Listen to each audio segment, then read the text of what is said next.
Hey everyone, I painted some traditional opal nails a while back, so today I decided to try this black opal design.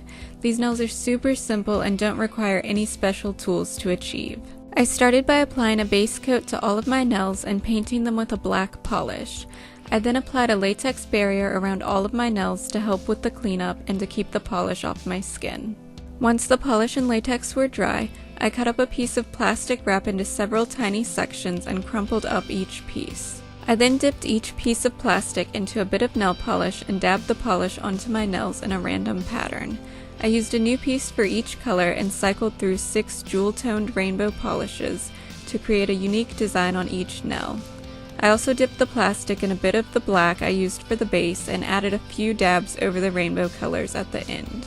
I allowed the polish to dry and added a clear polish with iridescent flakies to the edge of a makeup sponge and dabbed the flakies onto parts of each nail.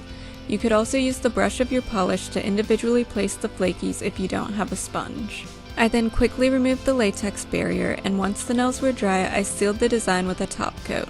I hope you all liked this quick and easy design, and let me know whether you prefer the more traditional rainbow opal nails or this new black opal mani.